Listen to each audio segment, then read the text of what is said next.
Bendito, bendito, bendecimos el nombre del Señor y le damos gracias al Dios Todopoderoso. Gracias Dios y gracias Señor. Como gracias Dios y gracias Señor en el poderoso nombre de Cristo Jesús.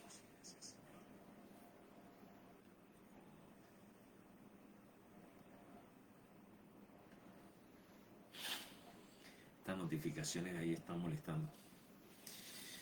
Bien, le damos gracias, honra y gloria al Dios Todopoderoso en este día. Bendecimos el nombre del Dios Todopoderoso. Agradecidos una vez más con nuestro Señor Jesucristo por las cosas que viene haciendo en nuestra vida y por lo que seguirá haciendo en el poderoso nombre del Señor. Padre, que cada corazón, Señor, que en cada corazón haya disposición de recibir la palabra que edifica y el evangelio que transforma, Señor. Que seamos confrontados con tu gloria, frente a frente como un espejo, para ser transformados a la misma imagen por el Espíritu del Señor. En el poderoso nombre de Cristo Jesús le damos la bienvenida a todos los que se están conectando ya, en el nombre de Cristo Jesús. ¿A quién tenemos por aquí? Tenemos a Alfonso Andrade. Foncho, bienvenido. Alfonso se conecta desde Valledupar. Saludos para Alfonso, en el poderoso nombre de Cristo Jesús. Alfonso dice: buenos días, Pastor Lexis, familia y hermanos en Cristo. Dios lo bendiga. Feliz día, bendiciones. Amén. Saludos para ti, para Gloria y para las niñas. Y está conectada Viviana María Rodríguez Jaraba. Dice que está viendo el video. Doña Viviana, un saludo para usted. ¿Desde dónde nos está viendo? Regálenos un hola para saber desde dónde está conectada. Bien, iglesia bendecida en el poderoso nombre del Señor. Hoy continuamos con esta, vamos a llamarle temática que traemos acerca de la provisión y acerca del propósito de Dios. Hemos venido compartiendo acerca de algunas verdades que es importante que nosotros comprendamos y que nosotros podamos entender para que realmente podamos tener una vida que efectivamente se está edificando con la palabra de Dios y se está edificando desde la perspectiva de Dios y no desde la imaginación nuestra. Ustedes dirán que insistimos mucho en esto de la imaginación, pero es que desafortunadamente en esto consiste el mayor problema por el que atravesamos en nuestra relación con el Señor, que como no le conocemos a Él, normalmente tendemos, o nuestra tendencia es a inventar o a crear en la imaginación nuestra una relación que no tiene nada que ver con aquello que Él está demandando. Tanto así que las personas dicen que hay personas que dicen que nadie se debe meter en su relación con el Señor porque solamente ellos saben cómo están relacionados con el Señor. Y eso desde luego no tiene ningún fundamento. Eso solamente puede existir en la imaginación de la persona, porque Dios sí demanda una forma en la que nos relacionamos con Él, no como el hombre diga que hay que relacionarse. Precisamente en el comienzo de las Escrituras nosotros encontramos el ejemplo de Caín y Abel. Abel, por medio de la perspectiva que él tenía de Dios, él le presentaba a Dios las ofrendas y le presentaba los sacrificios, mientras que su hermano Caín no tenía en cuenta la perspectiva de Dios. ¿Qué era lo que Dios demandaba? ¿Cómo lo quería Dios? No, Caín no hacía eso. Caín hacía lo que él se imaginaba que era bueno para Dios y que Dios debería aceptarlo. Y desafortunadamente las cosas no son así. Entonces necesitamos conocer la perspectiva de Dios. ¿Qué es lo que Dios piensa de las cosas? Uno de los detalles que realmente priman estas cosas es, por ejemplo, el de que nosotros cantamos muchas cosas, especialmente que le llamamos alabanzas o que le llamamos adoración, y prácticamente en ninguna de esas cosas se canta acerca de la verdad presente. Ahora, ¿por qué razón será que en las alabanzas, en las conversaciones, en el vivir y el transcurrir de la vida diaria del cristiano, no se habla acerca de la verdad presente?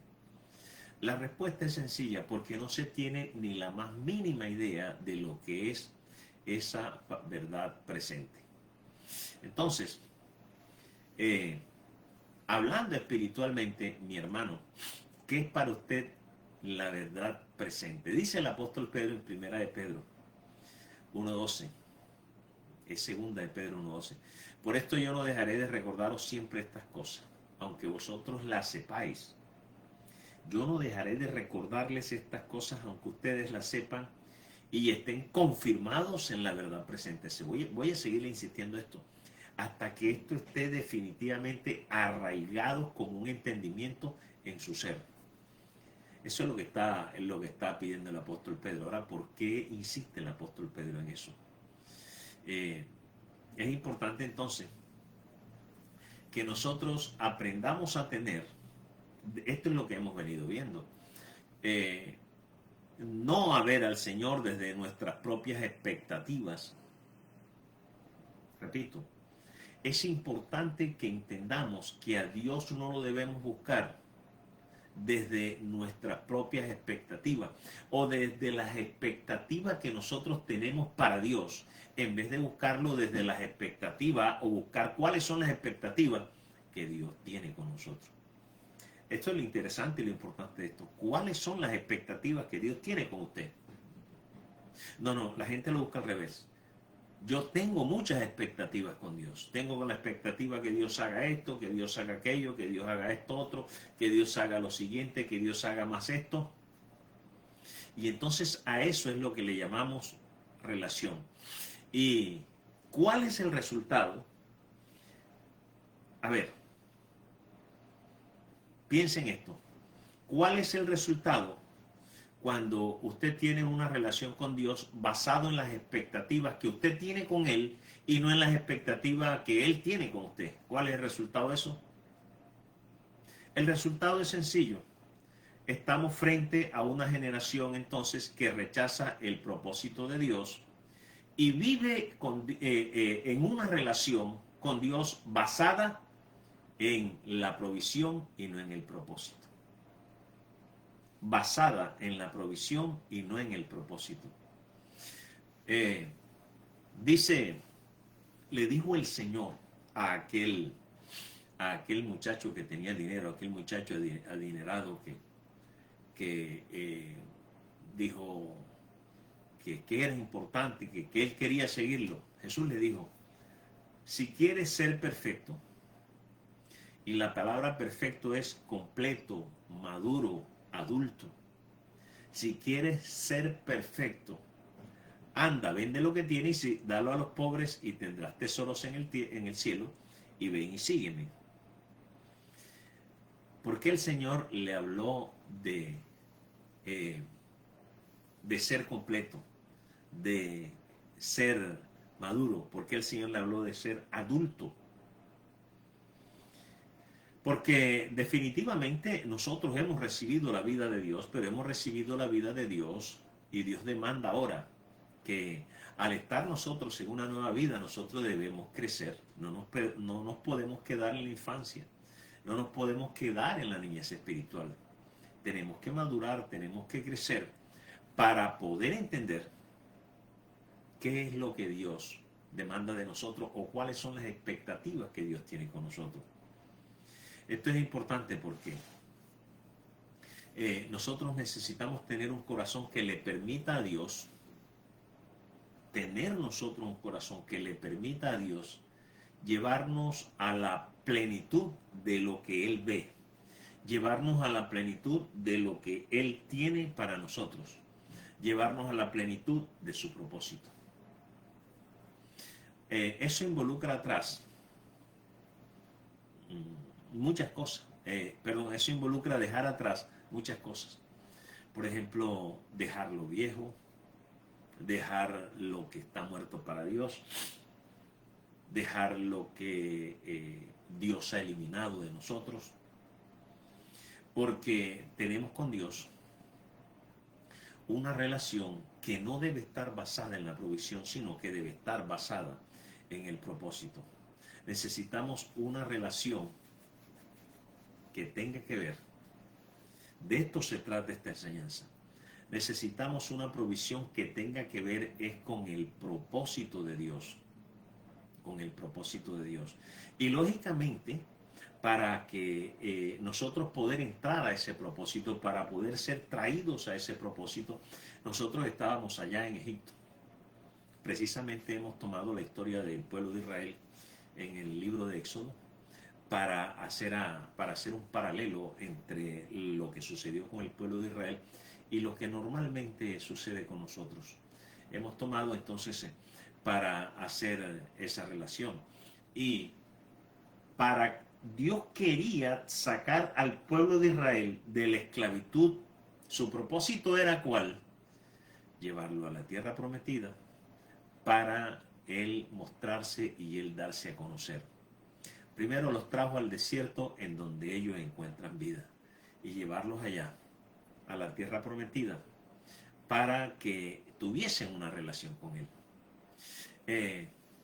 Estuve hablando acerca de, porque es que desafortunadamente en la mentalidad normal, en la mentalidad del cristiano normal, los aspectos de nuestra salvación siempre están relacionados con el pecado. Pero para Dios no es así. Para Dios todos los aspectos de nuestra salvación no están relacionados con el pecado. Porque la salvación no es primeramente la respuesta de Dios al pecado.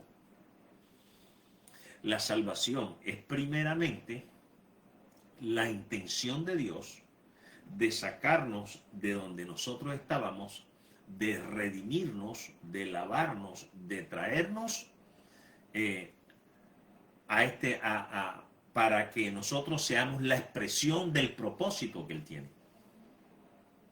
Ese es primeramente lo más grande de la salvación.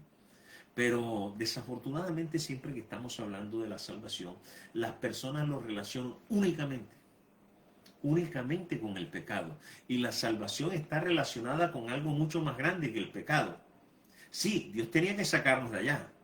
Dios tenía que lavarnos, tenía que sacarnos, tenía que hacer una cantidad de cosas en nosotros, pero para traernos a su propósito. Y eso implica que primeramente para sacarnos de allá Dios tenía que darnos una provisión. Dios tenía que darnos una provisión. Entonces Dios nos da esa provisión porque nosotros estábamos muertos. Entonces nosotros estábamos viviendo una muerte desde Adán. Dios tiene que proveernos entonces vida. Nosotros, dice en la carta a los Colosenses, que nosotros nacimos de espaldas a Dios como enemigos de Dios. Entonces Dios tenía que proveernos reconciliación. Nosotros éramos injustos, no estábamos dentro de la justicia de Dios, teníamos que ser traídos a la justicia de Dios, es decir, justificados. Nosotros somos creación de Dios, pero estábamos en manos del enemigo, entonces necesitábamos ser redimidos. Entonces, la justicia, la mente, teníamos que ser santificados, necesitábamos vida. Esa es la provisión de Dios. Esa es la provisión que nosotros necesitábamos de Dios, y esa provisión espiritual, esa dádiva de Dios, está en Cristo. Entonces, la provisión de Dios para el género humano, perdón, la provisión de Dios para la raza humana se llama Cristo. No es otra cosa. Esa es la provisión de Dios. Y dentro de la provisión de Dios, la porción más grande de la salvación está relacionada no con el pecado. Repito, esto quisiera decirlo de la mejor manera posible, de la manera más amplia posible. La porción más grande, la provisión más grande de la salvación de Dios no está relacionada con el pecado, sino que está relacionada con el deseo y el propósito de Dios. Con el deseo y el propósito de Dios. Porque la provisión es necesaria para que pueda aparecer el propósito.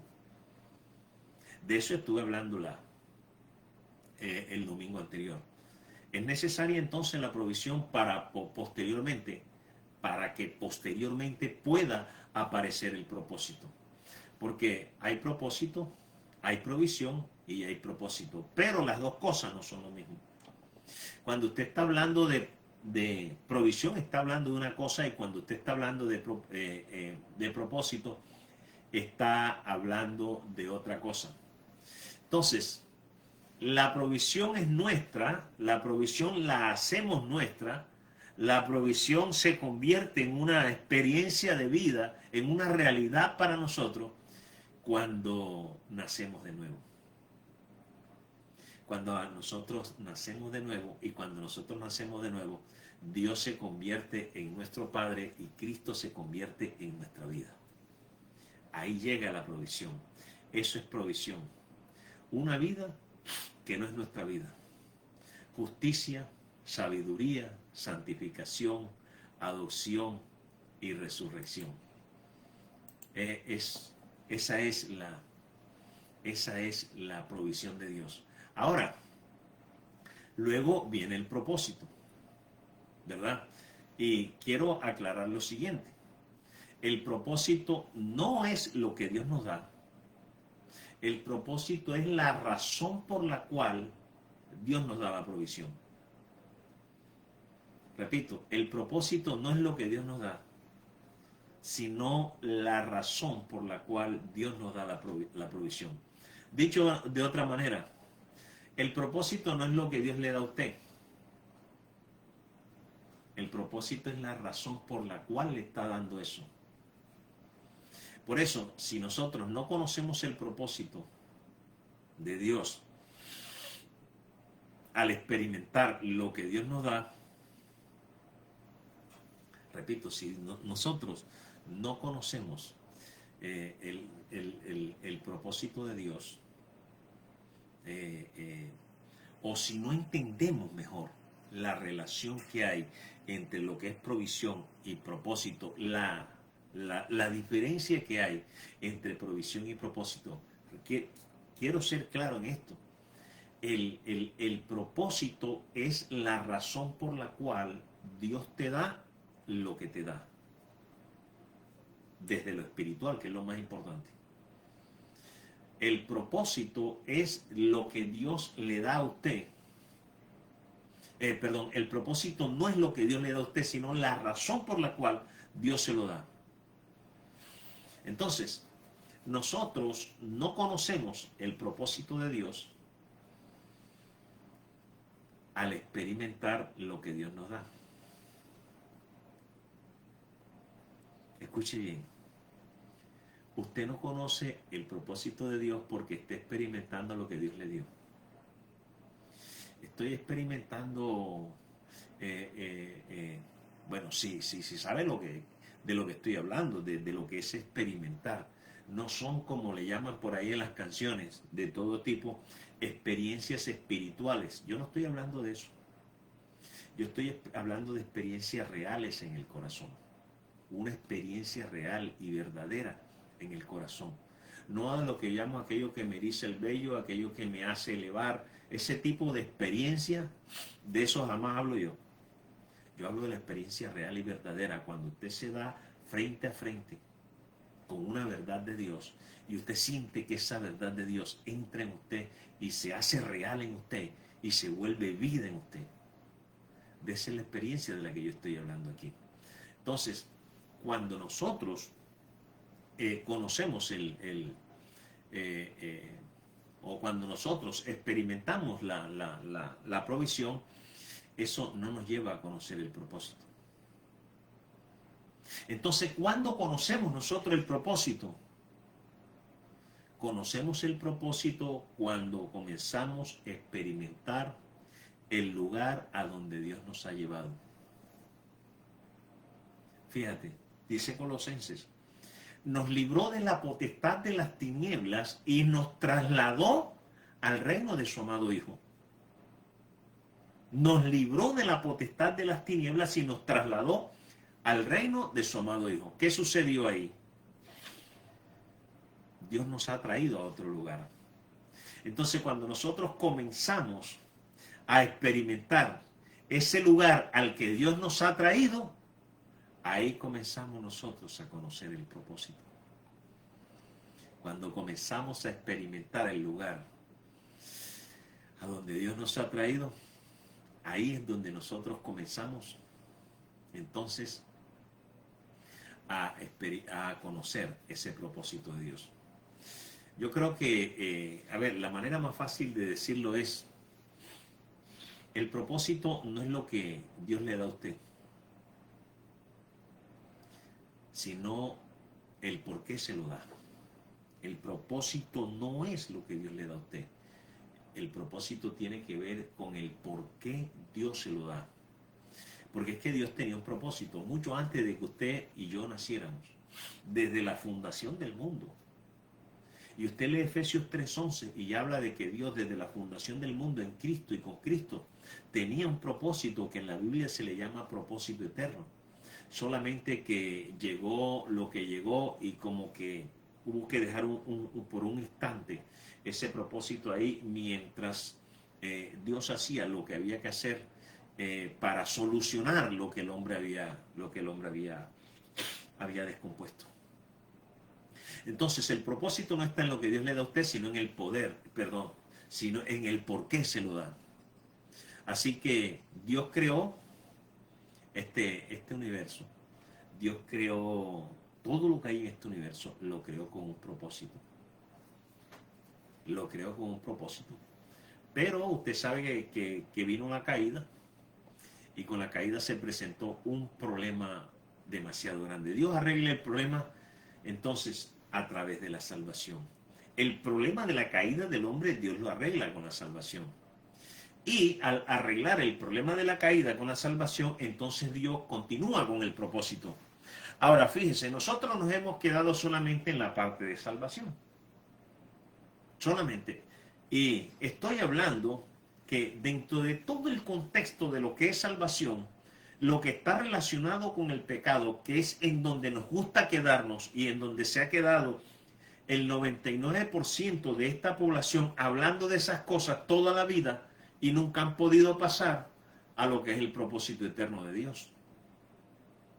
Entonces, estamos hablando todavía, tenemos 15 años en esto y estamos hablando de Gálatas 2:19, 2:18, estamos hablando de todos esos problemas, tomamos cada uno de los problemas y nos hemos ido, hablamos de esto, hablamos de lo otro, hablamos de dificultades, hablamos de problema y estamos siempre en eso de la salvación. Dice, bueno, es necesario trascender. Esto lo hizo Dios, tiene que ser real en mí para poder avanzar, para poder darme cuenta a dónde he sido traído. Y cuando yo me dé cuenta a dónde he sido traído, aquí tengo que comenzar a conocer al que es el propósito y ese propósito de Dios. Tengo que comenzar a conocerlo. Entonces, podríamos decir que la provisión es lo que Dios hace por nuestra necesidad. Necesitábamos ser salvados, necesitábamos ser reconciliados, necesitábamos ser redimidos, necesitábamos ser perdonados, necesitábamos ser santificados, necesitamos ser justificados. Ese era el problema de en el que estábamos nosotros. Entonces, Dios, como teníamos esa necesidad, Dios nos da una provisión. Ya he dicho que la provisión se llama Cristo.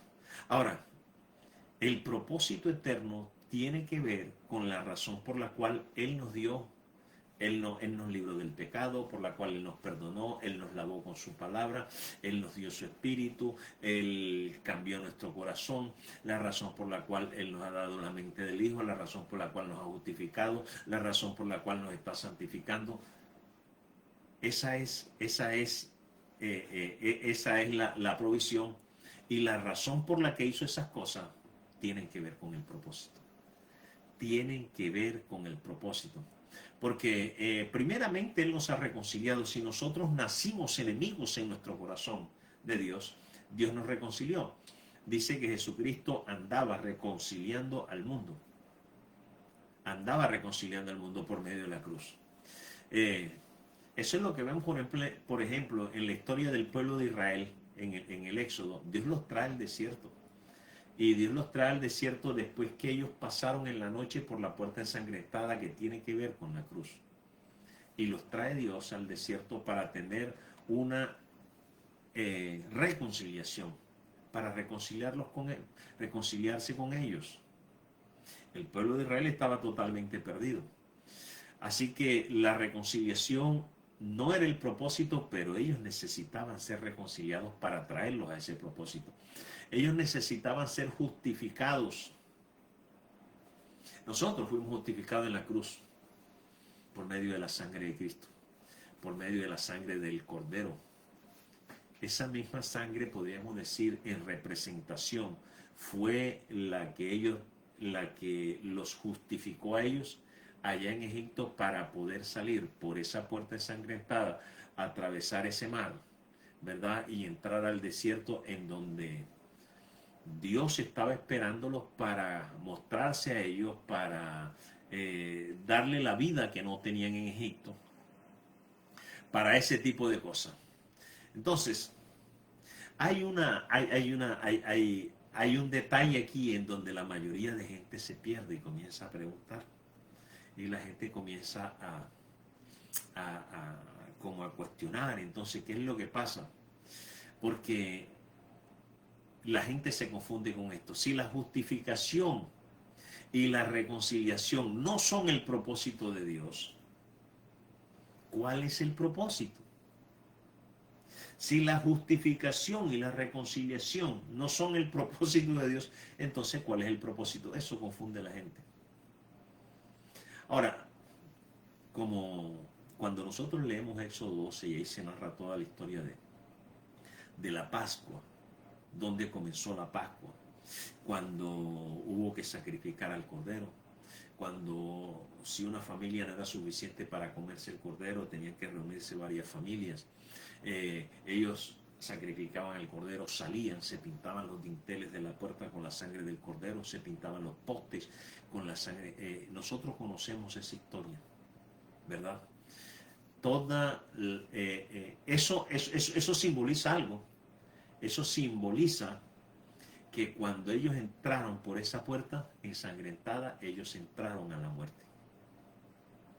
Repito, el hecho de que ellos salieran y se pintaran los postes y los dinteles de la puerta y luego entraran nuevamente a la habitación, eso simboliza la muerte de ellos. Ellos morían. Simbólicamente, ellos morían. Entonces, cuando todos murieron aquella noche en el Cordero, Dios trajo a sí mismo un pueblo. Cuando estamos normalmente hablando de tipos y sombras, la gente normalmente no se da cuenta de este tipo de cosas y pasan por encima de esto sin tenerlo en cuenta. Porque había muchos israelitas en Egipto y todos ellos entraron por la puerta que estaba cubierta de sangre. Eso quiere decir que todos los que pasaron por esa puerta, ellos murieron. Ellos tenían que matar al cordero, pintar esos dinteles, comerse absolutamente todo lo que es comestible y quemar todo lo otro. No tenía que quedar absolutamente nada. Tenían que comerse al cordero y tenían que participar de la muerte de ese cordero. Entonces, ¿qué fue lo que salió por la puerta a la mañana siguiente?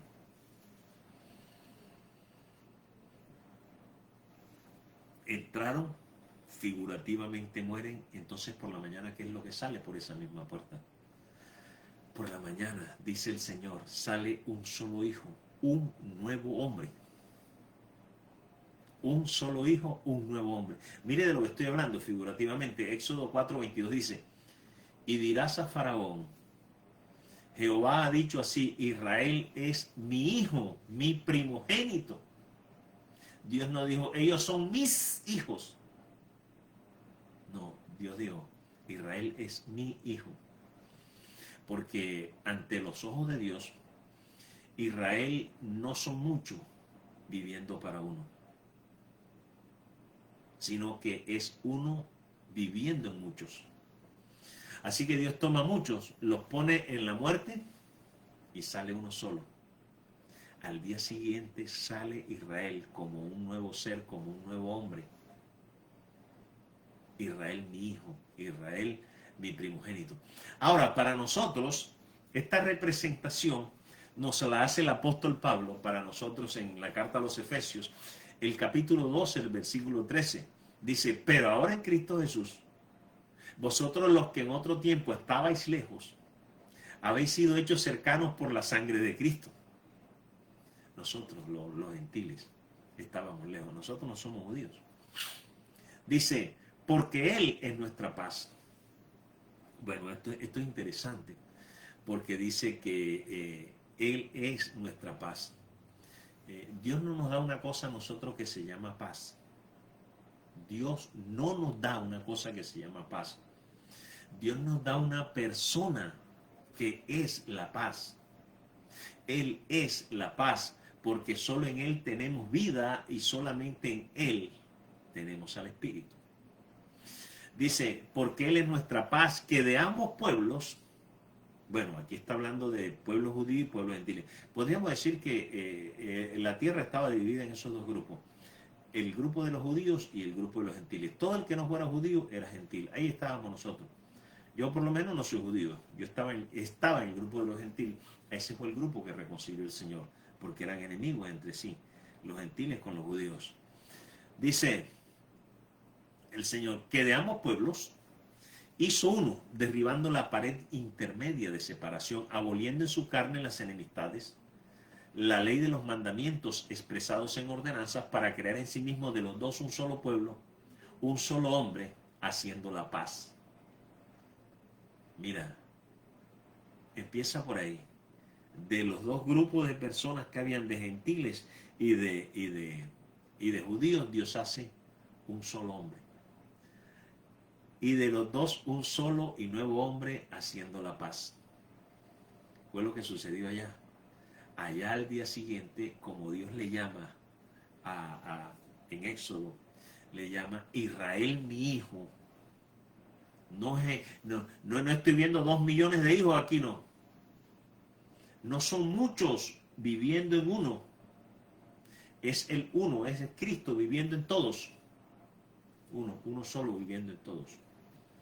Eso es lo mismo que el Señor nos está diciendo aquí. Dice, y vino y anunció las buenas nuevas de paz a vosotros que estabais lejos y a los que estaban cerca, porque por medio de Él, los unos y los otros tenemos entrada por un mismo espíritu al Padre. Tenemos entrada por un mismo espíritu al Padre. Este es Israel, mi hijo, dice el Señor. Así que cuando los tipos y sombras, en los tipos y sombras, cuando hablamos de Israel, estamos hablando de un hijo viviendo en muchos. El Hijo de Dios viviendo en muchos. Ahora, todo aquel que vive en ese hijo, vive de acuerdo a la relación que ese hijo tiene con el Padre. Esto es lo interesante. Sí. Nosotros buscamos a veces el concepto de hijo y el concepto de padre, pero para poder tener claridad de esto, tenemos que ver, conocer cómo es la relación, cómo es el ser hijo desde la perspectiva de Cristo y cómo es el ser padre desde la perspectiva del Señor, del Padre Eterno. No es como a mí se me ocurre.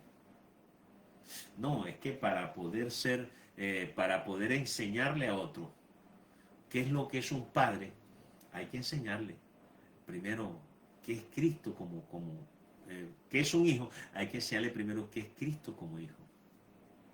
Entonces, eso es importante, porque fíjense que ellos tenían sus sacrificios, tenían sus leyes, tenían ofrendas, y todos esos aspectos solamente eran límites de la relación, eran límites de Cristo, todos esos aspectos. Cada uno de los sacrificios, cada una de las leyes, cada una de las ofrendas, son una perspectiva de Dios sobre su Hijo. Esa es la perspectiva. Cuando Dios hablaba de sacrificio, estaba mostrando al Hijo. Cuando hablaba de sus leyes, mostrando al Hijo. Cuando hablaba de la ofrenda, Dios estaba mostrando un aspecto de la perspectiva de su Hijo. Lo mismo que en la persona del sumo sacerdote, lo mismo que en el altar, lo mismo que en la sangre de los animales que se sacrificaban, una perspectiva de su Hijo estaba mostrando Dios. Lo mismo que en las ofrendas, lo mismo que en el sacerdocio, lo mismo que en el reino, las leyes. Todas esas cosas juntas son una descripción viviente de lo que es Israel, pero Israel como mi hijo. Así pues, Dios tiene un propósito con Israel. Cuando estamos hablando en tiempo presente, Israel saliendo de Egipto. Entonces, figúrese usted lo siguiente. Vamos a hacer aquí una pequeña analogía con respecto a lo que sucedió con Israel. Porque Dios tiene un propósito con Israel, pero Israel no entiende. Es lo mismo que sucede hoy. Cuando una mujer va a tener un bebé, bueno, normalmente el 99% de las ocasiones en que va a haber un bebé hay una alegría, hay una emoción, hay una fiesta, porque es una nueva vida que se está gestando en ese vientre y que va a salir y está vivo. Cuando nace, ese bebé viene vivo, en su cuerpo tiene muchos miembros. Tiene una cabecita con ojos, con nariz, con oreja, tiene su boquita, tiene manos, tiene dedos, los piececitos, tiene tantos órganos, ¿verdad? Tantos miembros en ese cuerpo, pero solamente hay una vida, y esa vida es la que está, ¿cómo se llama? Es la que se está relacionando con cada uno de esos miembros. Así que el día del nacimiento, eso es un día maravilloso. Digamos que es un incremento que acaba de ocurrir en la familia, un incremento en la casa del Padre. Nosotros sabemos que aunque el nacimiento es algo supremamente maravilloso, fue maravilloso el embarazo, de ver cómo la barriguita crecía. Y fue maravilloso el nacimiento. Nació ese bebé supremamente hermoso. Usted no se esperaba que naciera algo así. O de pronto no tan hermoso, bueno, pero nació. Ahora, el nacimiento no es el propósito de ese bebé. Ese bebé no nació sola, no fue concebido con el propósito de que él naciera. No, el nacimiento es solamente parte. Es parte del propósito. Porque de aquí en adelante él tiene que comenzar a crecer, él tiene que comenzar a desarrollarse como un ser humano. Ahora, ¿cuál es el problema si este niño no comienza a crecer y ese niño no comienza a desarrollarse como un ser humano normal? No crece, no se desarrolla, no avanza. Yo creo que eso se convierte en una tremenda tragedia. Bueno, eso fue lo que sucedió con Israel en el desierto. Porque Israel en el desierto estamos hablando de una tremenda tragedia. El lugar donde Israel se rehusó a crecer y se rehusó a conocer la vida de aquel que los había hecho libres. Dice 1 Corintios 10:4. Y todos bebieron de la misma bebida espiritual porque bebían de la roca espiritual que los seguía, y la roca es Cristo. Pero de los más de ellos no se agradó Dios, por lo cual quedaron postrados en el desierto. La Nueva Traducción Viviente dice en 1 Corintios 10:5, dice: sin embargo, Dios no se agradó de la mayoría de ellos y sus cuerpos quedaron esparcidos en el desierto. ¿Por qué no se agradó de ellos? Porque el oír no fue acompañado de fe. No, y no, y no, y no. Mejor dicho, es que estaban en una esclavitud en donde su vida no valía ni siquiera ni cinco. Su vida no tenía absolutamente ningún valor. Y Dios los liberta de allá y los trae con algo que ya Dios le había establecido a Abraham. Digo, mira, Abraham, toma esto que te voy a decir, hace un pacto con Abraham y le dice, esto va a ser así. Lo que Dios le dijo a Abraham era una cosa supremamente grande. Vamos a empezar con esta gente. Y sin embargo los trae Dios. Y les parecía más interesante regresar a la esclavitud de Egipto que vivir esto que Dios les estaba brindando. Ahora le llaman el estado de confort. Creo que el estado de confort que ellos tenían en Egipto, bueno, si eso se le puede llamar, ser esclavos en donde tú no tengas absolutamente ningún derecho. Tanto así que un día el faraón dijo, todo niño que nazca recién nacido, mátenlo. Niño, bebé, apenas nacía, había que degollarlos o ahorcarlos. ¿A quién se le ocurre vivir en una situación de esa? Sin embargo, ellos nunca como que les importó eso, porque ellos estuvieron una vida de bebé. El bebé cuando nace, no deja dormir a la gente. Ese bebé llora, cada 2 horas hay que estar alimentando, hay que darle su alimento.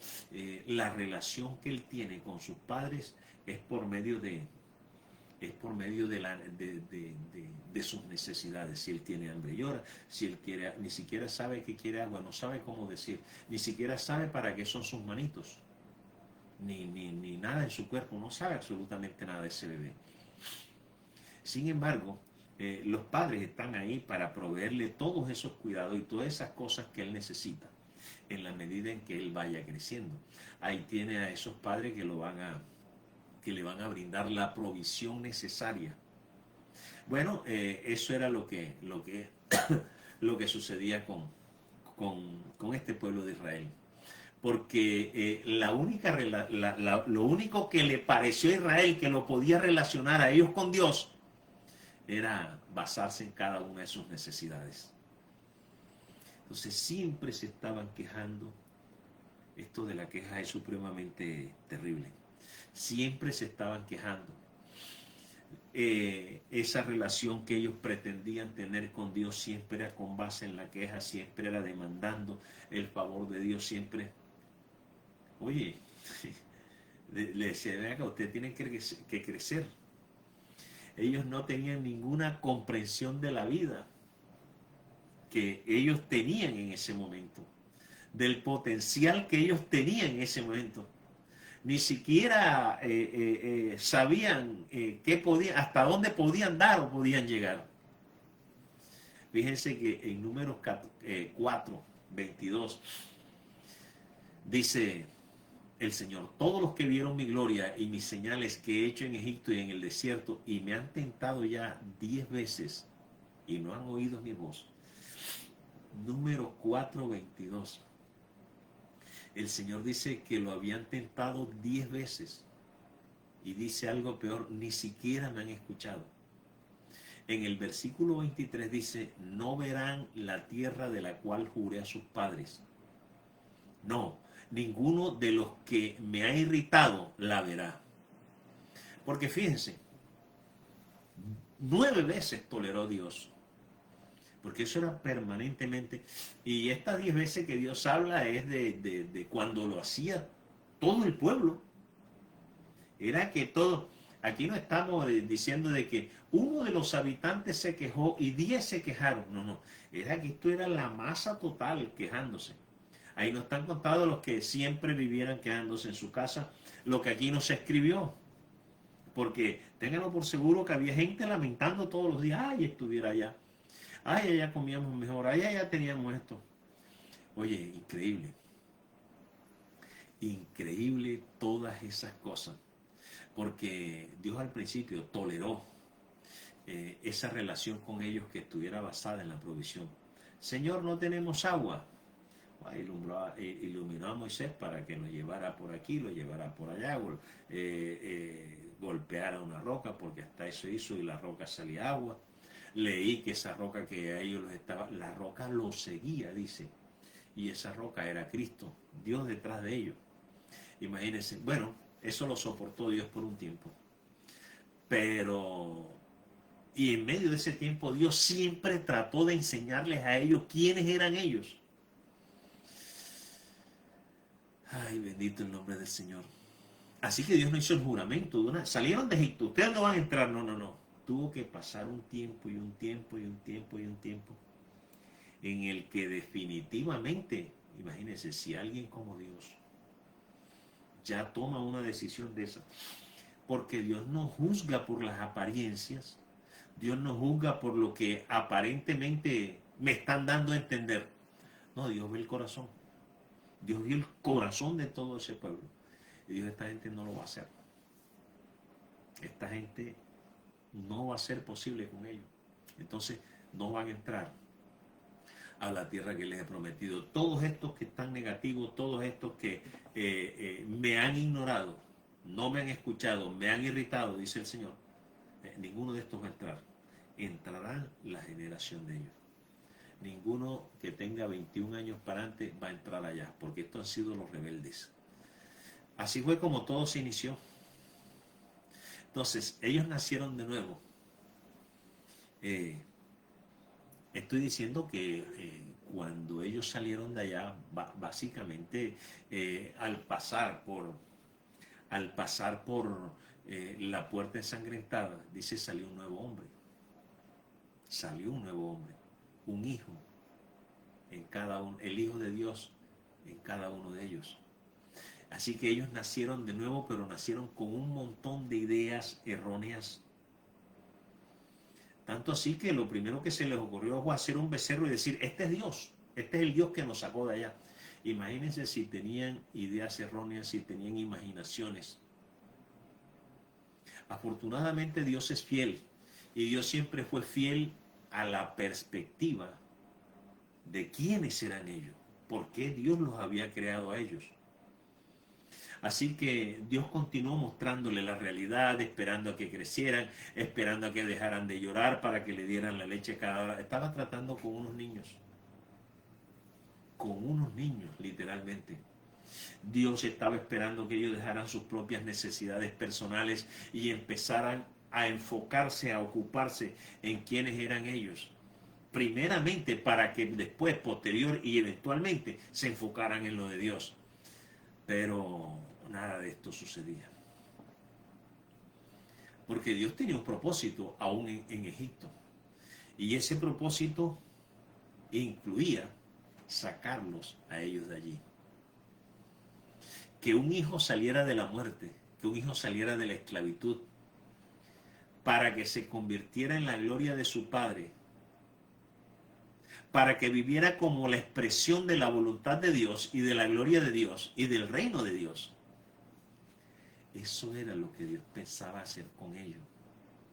Yo quiero que ellos sean la representación mía. Yo quiero que cuando vean a Israel me vean a mí. Yo quiero que cuando los vean a ellos vean mi voluntad, que cuando los vean a ellos vean mi reino, que cuando los vean a ellos vean mi gloria. Es exactamente lo nuestro. ¿Para qué quería Dios eso? Para experimentar en ellos una herencia y una promesa. Fíjense, Dios toleró todas las cosas hasta cierto punto. Hasta el día que llegaron a las márgenes del río Jordán, que era lo que los separaba a ellos de la tierra que Dios les había prometido. Y allí decidieron en su duro corazón, en su dura cerviz, no querer cruzar para entrar a la tierra prometida, cuando habían ido aquellos 12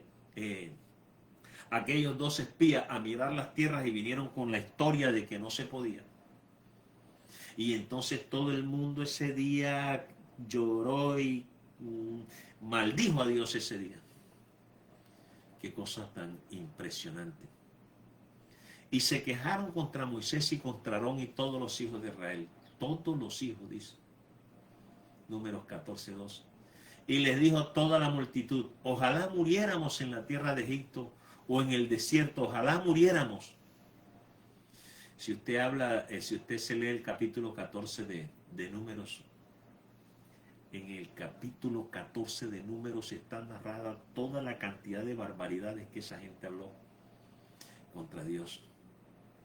Entonces Dios se enoja y Dios quiere acabar con ese pueblo. Y le dijo a Moisés: yo te puedo levantar un pueblo nuevo. Pero entonces Moisés intercede por ellos y le dice a Dios: perdona ahora la iniquidad de este pueblo, según la grandeza de tu misericordia, y como has perdonado a este pueblo desde Egipto hasta aquí. Entonces el Señor dijo: yo lo he perdonado conforme a tu dicho, mas tan ciertamente como vivo yo y mi gloria llena toda la tierra. Ese era el propósito. Esa declaración del Señor tiene que ver con el propósito. Esa es la razón por la cual Dios los estaba sacando a ellos, para que llenaran la tierra de extremo a extremo, mostrando la gloria de su Hijo. Dice el Señor: y mi gloria llena toda la tierra. Todos los que vieron mi gloria y mis señales que he hecho en Egipto y en el desierto, y me han tentado ya 10 veces y no han oído mi voz, no verán la tierra de la cual juré a sus padres. No, ninguno de los que me han irritado la verá. Entonces, la promesa de Dios no tenía que ver con bienes materiales, con unas tierras, con bienes y raíces. Es decir, la promesa de Dios nunca fue acerca de un lugar. La promesa de Dios tenía que ver con experimentar una relación. Dios los había traído para que pudiesen experimentar una relación con Él. Tenía que ver con que ellos se volvieran un templo de Dios, el templo de Dios viviente. Que ellos se volvieran el reino de Dios aquí en la tierra, el reino de Dios viviente. El reino viviente de una vida interna. Bueno, en la cruz se nace de nuevo y la transformación comienza en la puerta. Pero en la tierra prometida es en donde realmente se empieza a experimentar la vida nueva. En la tierra prometida. Para nosotros es estar en Cristo. Porque la tierra prometida es en donde figurativamente ellos entraron en Cristo. Ahora recuerde, Cristo es nuestra tierra prometida y es allí en Cristo en donde usted y yo empezamos a experimentarlo a Él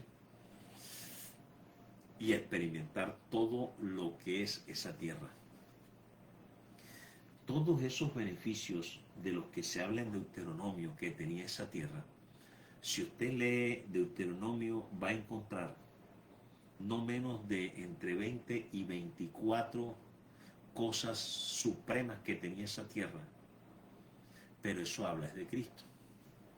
Eso habla de lo que hay en Cristo. Eso y mucho más.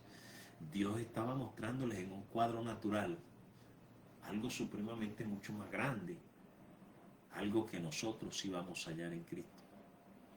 Así que todas las promesas que se le dieron a esa tierra corresponden a nuestras experiencias en Cristo. Porque solamente en Cristo encontramos, por ejemplo, descanso. Cristo es nuestra victoria. En Cristo hay cosecha, en Cristo hay incremento, en Cristo hay libertad, en Cristo hay gloria, en Cristo está lo de Dios. Así que todas esas cosas que son parte de la tierra natural son cuadros, tipos y sombras naturales. Pero para nosotros tiene que ser una experiencia real e interna de nuestra relación con Cristo. Por eso nosotros tenemos que entender, y estamos haciendo un paralelo entre el Israel de entonces y nosotros hoy, porque así es como funciona, ¿no? Usted nace de nuevo en la cruz, en la puerta entra una relación con Dios y es inmediatamente parte del Israel al que el Señor le llama mi hijo, mi primogénito. Hay un nuevo Israel, pero en lo espiritual, al que el apóstol Pablo en Gálatas le llama el Israel espiritual de Dios. A ese sí pertenece usted, y a eso no hay que ser judío para pertenecer a ese Israel.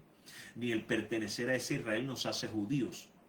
No, solamente nos hace hijos de Dios. O los hijos de Dios son los que pertenecen a esa nación, los hijos de Dios son los que pertenecen a esa tierra, porque así es como Dios lo ha establecido. Eso fue lo que Dios sacó de Egipto. Pero a veces tenemos la comprensión de un bebé, y un bebé solamente se relaciona con sus padres basado en el yo. Escuchen, desafortunadamente, espero que no esté sucediendo en usted, que usted solamente se relaciona con Dios es de acuerdo a sus necesidades. Esa es la comprensión que usted tiene de su relación con Dios. Porque eso fue lo que hizo Israel. Era todo sobre mí. Como hemos visto y como sucede con la mayoría de nosotros como cristianos en el principio, porque cuando nosotros comenzamos esta vida cristiana nosotros no conocemos absolutamente nada.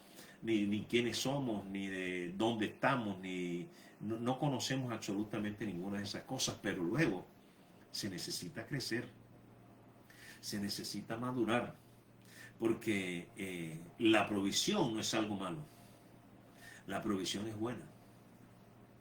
Lo malo es que nos quedemos nosotros en una relación con Dios basados en la provisión. Algunos le llaman que el espíritu de oveja, Señor, dame esto, Señor, dame aquello, Señor, dame aquí, dame allá. Eso no puede ser lo que te relacione con Dios. Porque en la sabiduría de Dios, Él primero opera en las cosas que no se ven, porque las cosas que no se ven son las que producen las que se ven, pero usted quiere operar al contrario. Usted quiere que las cosas operen al revés. Entonces nosotros pensamos que la salvación, que las cosas que la provisión que nos da Dios solamente es para salvación. Y entonces nosotros preferimos una relación basada solamente en la provisión. Preferimos pensar en una relación con Dios en la que nosotros somos el centro. Fíjense, eso es lo que sucede. Cuando nosotros vemos todo lo que se enseña, las cosas como se predica, desafortunadamente el hombre se cree ser el centro porque no conoce realmente, no ha madurado, no ha crecido, y entonces su relación 100% está basada en la provisión y no en el propósito de Dios. Y así como le sucedió al pueblo de Israel, que tuvo que vagar por la tierra 40 años. Estaban en Egipto, estaban fuera de Egipto, pero seguían vagando en sus propias imaginaciones, totalmente concentrados enfocados en sus propias necesidades personales, basados en sus propios deseos, basados en sus carencias naturales, terrenales. y nunca tuvieron nada que ver con el propósito de Dios.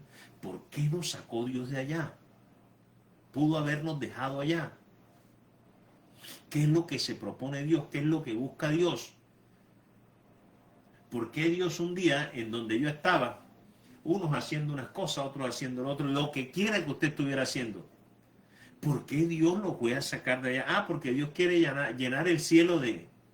Dios quiere llenar el cielo de gente salva, ¿qué? No, yo creo que a Dios no le hace falta eso. O como dijo alguien,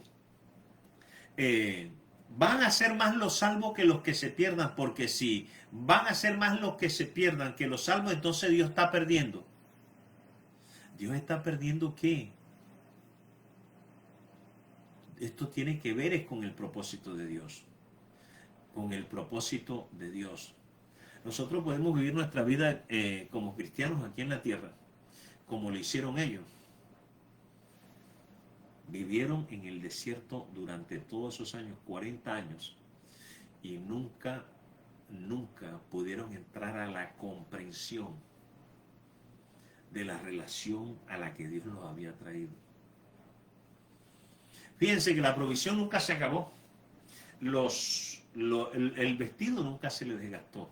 El calzado nunca se les encogió, el alimento nunca les hizo falta.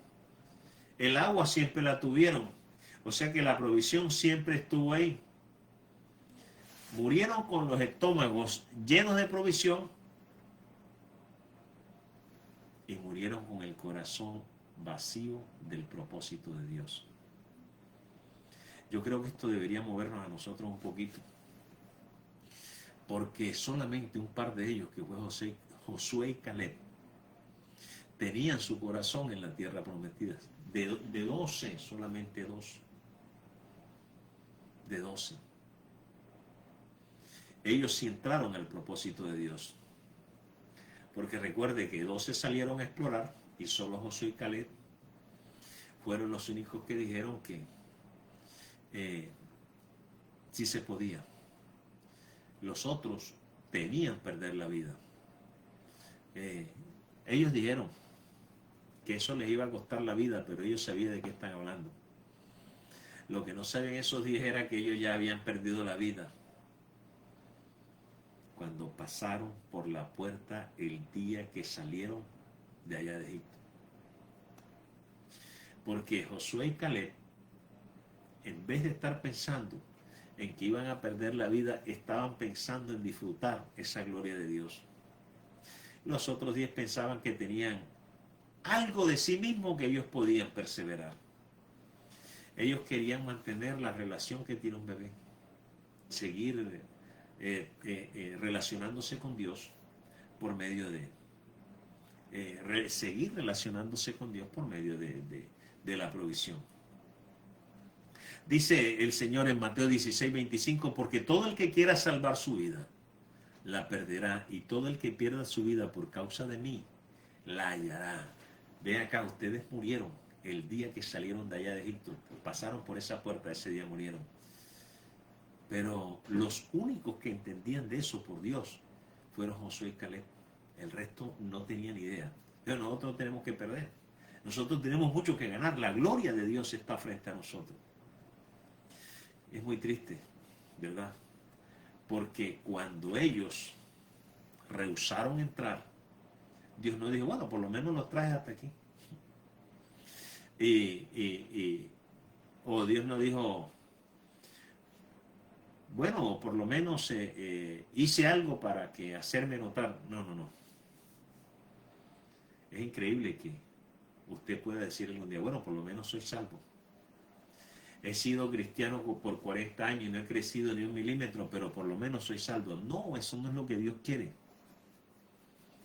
Desde la perspectiva de Dios, si usted no crece, usted está rechazando el propósito de Dios. Desde la perspectiva de Dios, si usted no madura, usted está rechazando el propósito de Dios. Usted fue salvo para un propósito. O sea, si usted no está cumpliendo con eso, entonces usted, podríamos decir, ¿con qué objeto está aquí? Entonces, lo único que existe es lo que hay en su imaginación, lo que usted mismo se ha creado. Pero desde la perspectiva de Dios, usted fue salvo para un propósito. Usted sigue aferrándose a sus propias expectativas para Dios. Y mientras usted se esté aferrando a las expectativas que usted tiene para Dios, usted le está dando las expectativas que Dios tiene para usted. Esa es la diferencia entre provisión y propósito. Porque el Hijo fue creado para la gloria de Dios. El Hijo fue creado para la gloria del Padre. Todos los profetas lo dicen, especialmente Jeremías. Dice en el capítulo 43, todos los llamados de mi nombre, 43:7, para gloria mía los he creado, los formé y los hice. Dios dice eso a través de Isaías, que Israel fue creado para la gloria de Dios, que Israel fue escogido para que lo glorificara, que Israel era un pueblo que debía ser visto como la vida y como la gloria de Dios. Dios trató de mostrarle todo ese tipo de cosas a ellos en el desierto. Fíjense aún la forma como ellos acampaban alrededor del campamento. Aún en la manera en cómo se distribuían las cosas, porque en medio de ellos siempre estaba la nube o la columna de fuego. Era un pueblo que había sido creado para la gloria, había sido creado para un propósito. ¿Cuál fue el problema de Israel? Se aferró a una relación basada en la provisión. Eso hace que los ojos se fijen en nosotros mismos y nos hace desconocer el propósito de Dios y nos hace caminar. O sea que podrían haber muchos cristianos caminando de espaldas al propósito de Dios, sí lo hay. Ellos se alegraron cuando escaparon de la esclavitud, lo mismo que hacemos nosotros, pero luego empezaron a sentirse sedientos. Cantaron canciones después que el mar se tragó al faraón y a todo su ejército, pero pidieron, después ya querían carne, ya después querían comida, demasiadas viandas para llenar su estómago, querían provisión para su cuerpo. Querían un Dios que ellos pudieran ver, un Dios que ellos pudieran tocar. Ellos por eso se hicieron el becerro de oro. Querían más tierra, querían sanidad, querían protección. Que Dios los protegiera de sus enemigos. Querían un mejor menú, una mejor selección de comidas. Querían un Dios que llenara sus necesidades y murmuraban permanentemente contra Dios, porque ellos tenían su propio propósito y les era indiferente el propósito de Dios. Repito, la provisión no es algo malo. La provisión está puesta para llevarnos al propósito. Es por eso que nosotros cuidamos un bebé. No porque querramos cuidar un bebé y cada 2 horas estarle dando comida. No. Sino porque queremos que crezca más allá de la provisión que nosotros le estamos dando. Esa es la misma idea que Dios tiene con nosotros y por eso nos ha traído a este propósito. Le damos la gloria y la honra al Dios Todopoderoso. Padre, gracias, Señor, por la vida de todos y cada uno de los que cada día, Señor, puedan escuchar tu palabra en el poderoso nombre de Cristo Jesús. Por todos y cada uno, Señor, de los que puedan disponer su corazón, Señor, para ser llenos de ti, bendito Dios. Todos aquellos, Señor, que entiendan, todos aquellos que puedan comprender al Dios eterno de cómo hace las cosas que no son desde nuestra imaginación, sino que son desde la perspectiva y la mente de Él. Que precisamente para eso nos la ha puesto en nosotros, no para que nos imaginemos. Señor, que el corazón de cada uno de los que ha encontrado, de los que han escuchado esta palabra, pueda ser receptivo, Señor, a ti, no a mí, Señor, a tu Espíritu. Y que tu Espíritu pueda obrar en ellos en el poderoso nombre de Cristo Jesús. Amén, Señor, y amén. Bueno, antes de que se me vayan, déjenme ver quiénes llegaron por aquí, quiénes pasaron por aquí. Por aquí entonces ya saludamos a Alfonso Andrade en Valledupar, a Viviana, que no nos dijo de dónde escribió, Viviana María. Ah, Viviana, Rodríguez Araba, será Viviana la de Austria. Bueno, Viviana, si usted saludo. Viviana aquí en Barranquilla. Sandra Milena Meneses. Buenos días, Pastor Lexis. Un saludo especial, familia, hermanos, congregados. Bendición. Sandra está conectada desde Cúcuta.